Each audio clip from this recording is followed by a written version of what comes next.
You'd better start again from the beginning. He then took his bicarbonate and withdrew. Well then, harking back and buckling down to it once more, my name, as foreshadowed in the foregoing, is Reggie Havershot, Reginald John Peter Swithin, 3rd Earl of Havershot, if you want to be formal, but Reggie to my pals. I'm about 28 and a bit, and at the time of which I'm writing was about 27 and a bit. Height 6 feet 1, eyes brown, hair a sort of carroty colour. Mark you, when I say I'm the 3rd Earl of Havershot, I don't mean that I was always that. No, indeed, I started at the bottom and worked my way up. For years and years I plugged along as plain R.J.P. Swithin, fully expecting that that would be the name carved on my tombstone when the question of tombstone should arise. As far as my chances of ever copping the title went, I don't suppose I was originally more than about 100 to 8 shot, if that. The field was full of seasoned performers who could give me a couple of stone. But you know how it is. Uncles call it a day, cousins hand in their spades and buckets, and little by little, and bit by bit, before you know where you are, why, there you are, don't you know? Well, that's who I am, and apart from that, I don't know that there is much of interest to tell you, re-self. I got my boxing blue at Cambridge, but that's about all.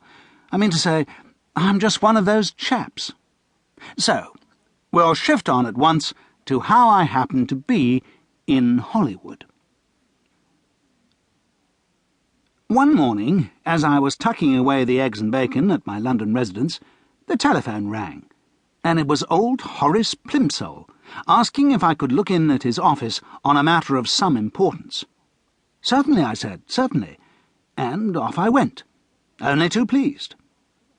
I liked old Plimsoll. He was the family lawyer, and recently, what with all the business of taking over and all that, we'd been seeing a good deal of one another. I pushed around to his office and found him, as usual, up to the thorax in bills of replevin and what-not. He brushed these aside and came to the surface and looked at me over his spectacles. "Good morning, Reginald," he said. "Good morning," I said. He took off his spectacles, polished them, and put them on again. "Reginald," he said, giving me the eye once more, "you are now head of the family." "I know," I said. "Isn't it a scream? Have I got to sign something?" "Not at the moment. What I wish to see you about today has to do with a more personal matter.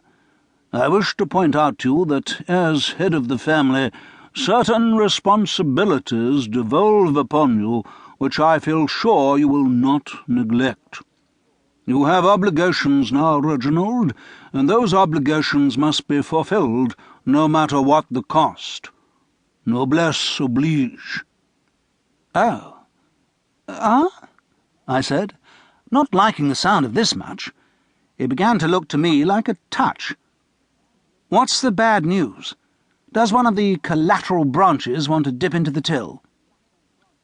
"Let me begin at the beginning," said old Plimsoll. He picked a notice of distraint or something off his coat sleeve. "I've just been in communication with your Aunt Clara. She is worried." "Oh, yes?"